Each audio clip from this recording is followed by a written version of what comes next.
With strong conviction, he told me that many of the times these people, they'll go home after just one session so excited about their therapy session because they've gained a new understanding about why they've been acting the way that they've been acting, why they've been violent, or why they've been causing trauma on other people, or why they've been depressed. So this patient of mine, let's call him Bob.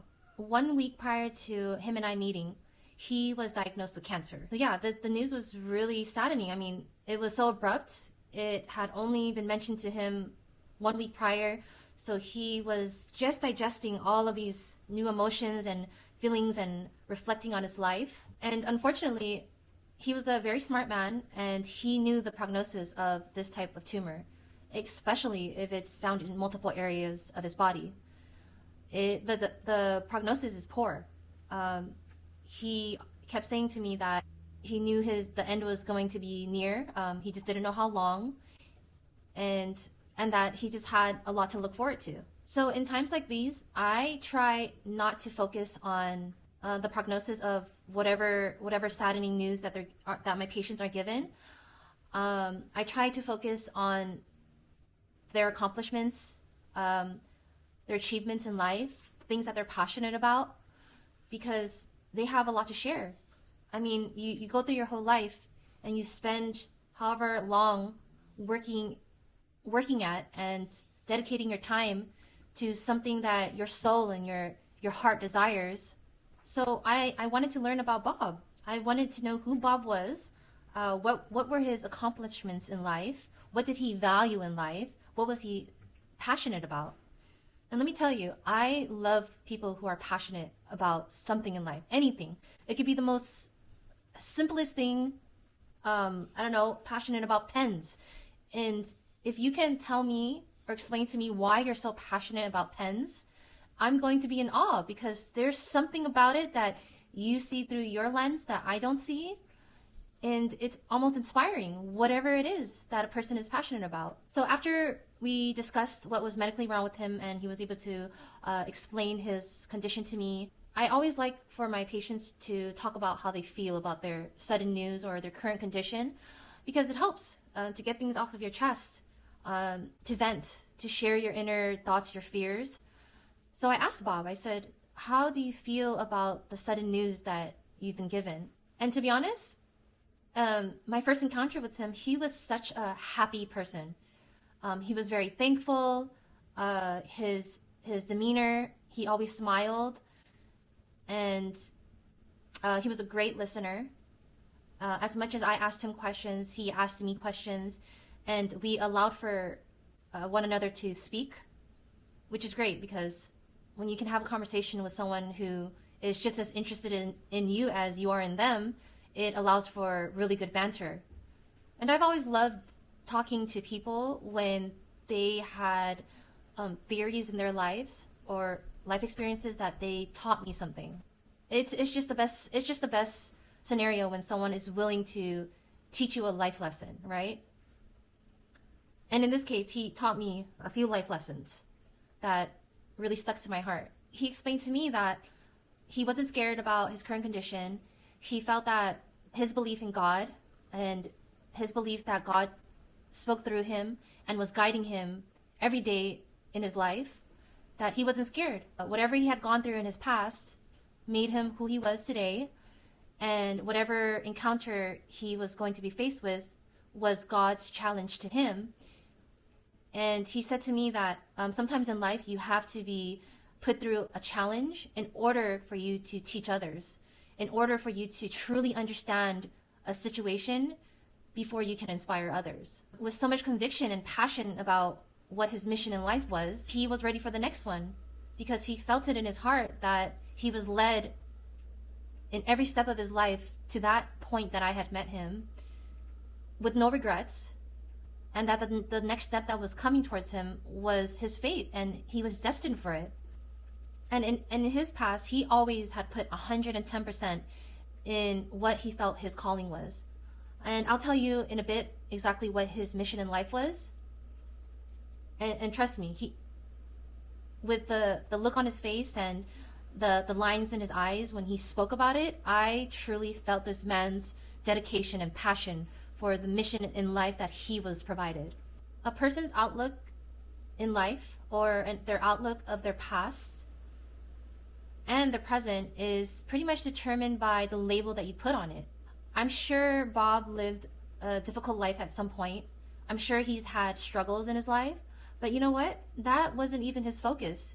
He focused on all of the achievements and accomplishments that he's had in his past. Even though he struggled, he knew that with every struggle, the outcome of the struggle brought success and achievements and happiness. And with the positive outlook and the amazing attitude he had, it made him feel safe that wherever his life was headed towards, it may be hard now, but eventually everything's going to be okay. He just knew that he was meant for it. So Bob has taught me not to be afraid of when something goes wrong in life. He taught me that there is a greater outcome to what you're experiencing now. And that we are all guided by our intuition. Our intuition will tell us the path to take. Because we are all destined to be somewhere, even though it's difficult. I asked him, how do I know when to listen to my intuition? Because oftentimes I develop a thought in my mind and I'm thinking to myself, should I listen to this feeling that I have, that I want to do something but I'm unsure? Should I make this next move because I'm not happy? So I'm juggling back and forth between whether I should do this or that. And then I find myself not making a move because I'm just so unsure about what to do. He said to me, if there's ever a hesitancy in your heart about a matter that's pressing you, do not act on it. He said, just wait it out. He said, just wait it out until one day you're so compelled that you can't help but make that next move. And he said that sometimes the greatest gifts in life are just going to be thrown at you. And then one day it's like it'll just fall from heaven and you'll walk into it and you're like, how did I even get here? But in between, or in the meantime, you just have to carry out your everyday life and just deal at hand with what is coming towards you, and just daydream and dream of bigger goals and bigger outcomes for your life. And nonetheless, he said to me, you have to be grateful of what's in the present and what's in the now. Because until you're entirely grateful for your present moment and you're able to accept and appreciate the current situations and evaluate what type of lesson it's teaching you, you may not graduate and move on to the next step in your life. So Bob taught me how to be present in the present moment. He said, just focus on what's now, because if you can't make a decision, then you need to just look around you and observe and see and count your blessings. What are you grateful for? Even though things are unsettling in your heart, there's so much around you to be thankful for, because your current blessings can change at any moment. A new and exciting opportunity might just present to you at a moment, and in your heart you'll feel immediate excitement and you'll say yes to whatever just steps right at your front door. Or like his circumstance, he was presented with something that he never wished for himself, and nobody wishes that type of problem in their lives. So the turn of events will make your heart move without hesitancy. Okay, so at this point of the discussion, you're probably wondering, what did Bob do in his life that he was so excited over? Why was he so happy? Why was he so understanding of life and near death? Where did he get all of his knowledge and wisdom from that captured my attention? A little background about Bob. He spent more than half of his life dealing with people who had mental health problems. He dedicated his life to it. He focused on people who had PTSD and childhood traumas that developed or that subconsciously stayed with them up until adulthood, and then eventually caused them to act out in their everyday life, which led them to almost a path of destruction. So when I asked Bob what he did what was his mission in life, and he told me that it was to help those with mental health problems, I asked him, so what did you do to help these people? And interestingly enough, he told me something that I was not even aware of that existed. Being in the healthcare profession and going to schooling for so many years, I had never heard of what he had told me. He told me that he used EMDR. EMDR is eye movement desensitizing and processing therapy. So while he was explaining what this therapy was to me, there was one statement that he said that was so profound to me. He said that talk therapy, like one-on-one therapy, when you go to a therapist and you have them listen to your problems and they give you feedback, he said only fixes 5% of the traumas that a person is experiencing. He truly believed that EMDR fixed 95% of the traumas that a person is experiencing. What is this therapy? The way he explained it to me, I briefly read about it, and if you are interested after me explaining this to you, you can go ahead and do your own research. I just briefly covered it, but he was the expert, so I took his word for it, and it seemed like everything he was saying to me was coming from someone who was very smart. So the way it works is the person is told to follow a light or an object, and their eye movement goes from left to right while they're being questioned throughout the session.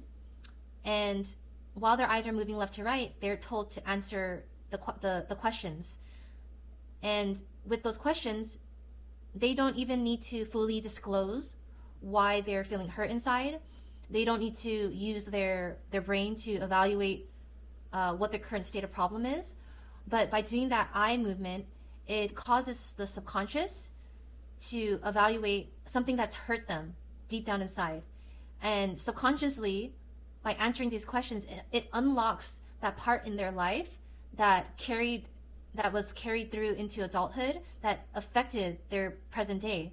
As they're answering these questions, their subconscious mind is working, and it's piecing together why they're so emotional or traumatized at this point in life. It's essentially suppressed emotions, childhood traumas that they were not able to sort out. The person through this therapy, they're fully awake. It's just that their eyes are moving from left to right.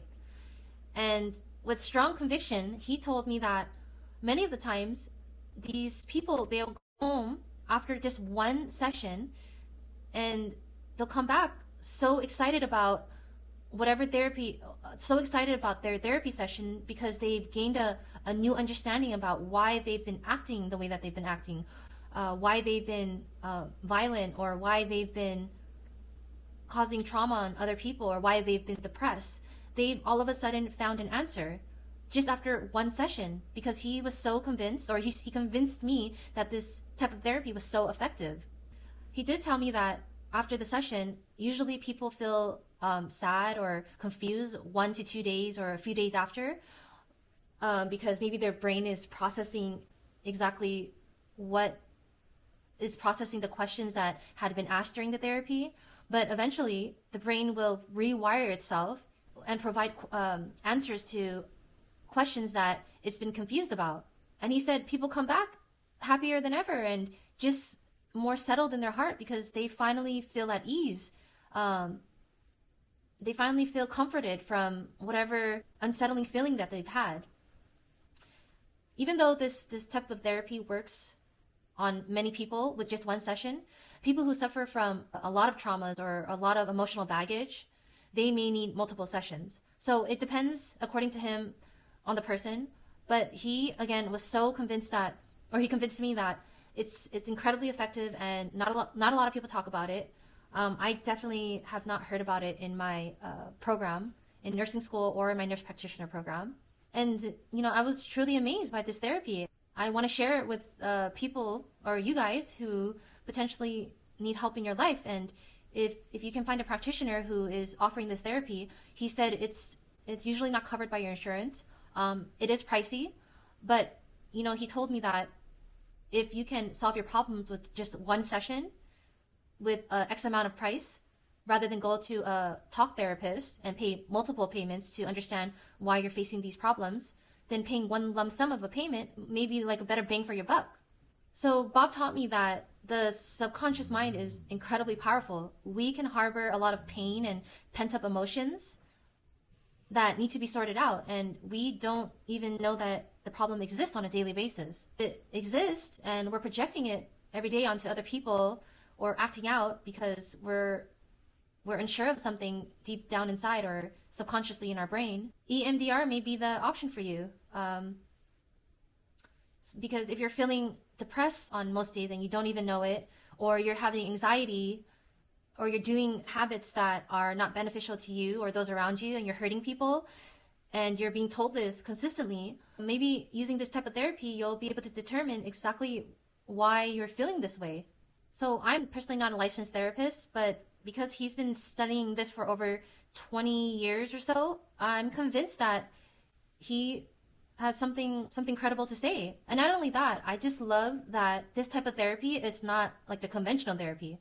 Again, like the one-on-one talk that people pay for sessions with a therapist to just talk about their problems all day long. I mean, I'm sure that's helpful because we all need to vent and we need an outsider perspective on our thought processes, and sometimes we need someone to correct our confused behavior.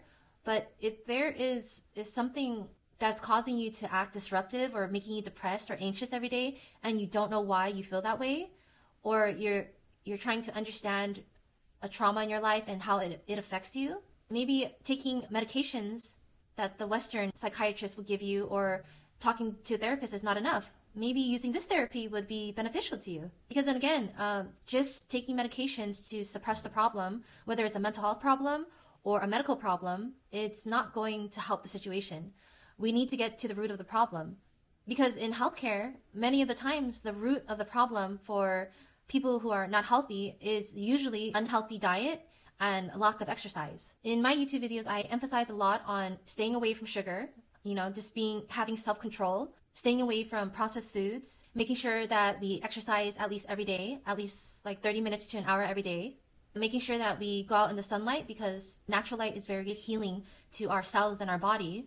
And the basic of our human makeup is to make sure that we have all of the essential vitamins and minerals that our body requires. Because then again, eating fast food or processed foods or sugar, that's all man-made. It lacks the vital nutrients that our body requires. And I emphasize that our body needs vitamin D, it needs magnesium, it needs vitamin K2, it needs all the B vitamins and so on. So this is the root of the problem, that we don't have the basics that our body needs to be strong and to be healthy. And then if we don't have these basics and we just cover it up with medication and we're just slapping a band-aid on it that's eventually going to fall off and we need to slap another band-aid, it's not going to fix anything. We need to fix the root of the problem. So through his discussion with desensitizing eye movement therapy, it's helping people get to the root of the problem, which is subconscious.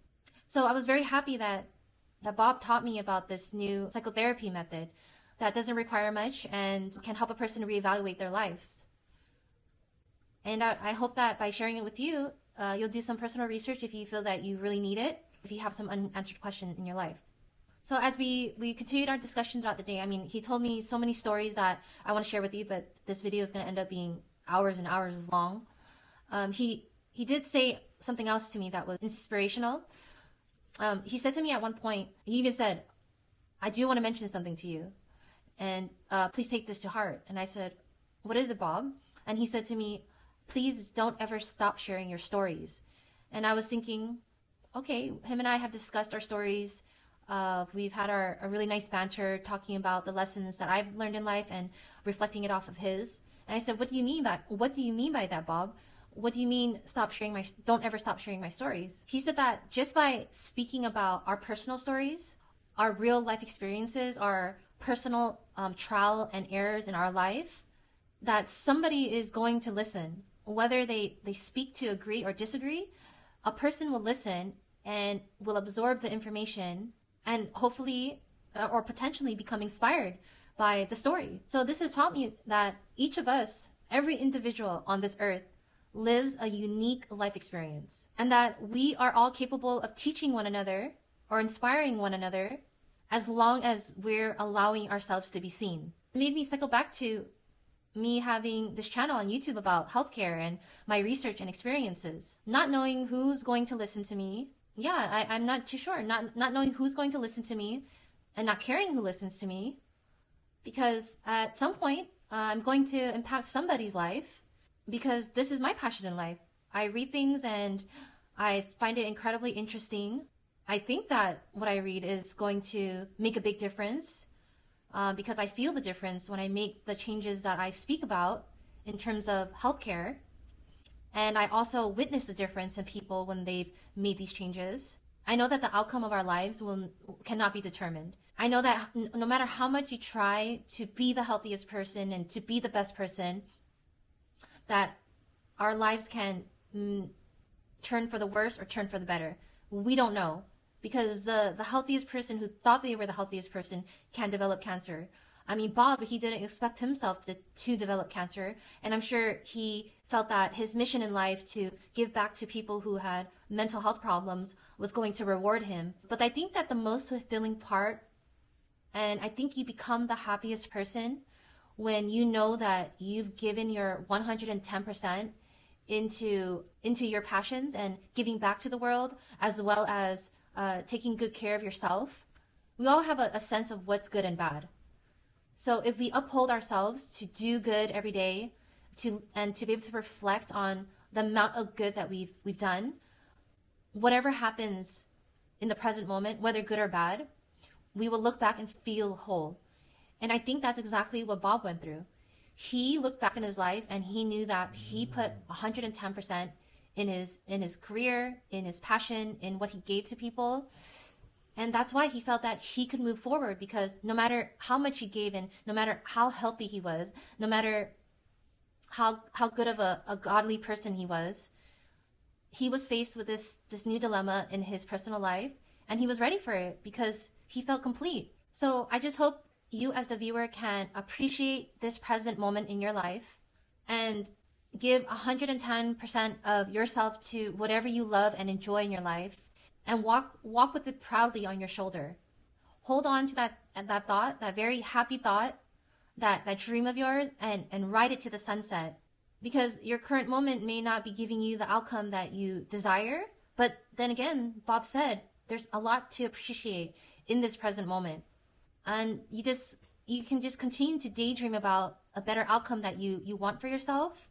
And eventually, it's going to be presented to you. But at this present moment, appreciate your life and use that desensitizing eye movement there that Bob offered to me to share with you guys if you need a better understanding of yourself. I hope you enjoyed my story about Bob. I hope that you're able to appreciate your life a bit more and to be hopeful that things are going to work out for better or for worse. And I hope that you can really enjoy the passions in your life at 110%. And I hope that whatever you're going through that's unique to you, your passion, your motivations in life, your experiences, that you're able to share it with others and to not be shy about it, because we all have something to learn from each other. That's the end of my long discussion.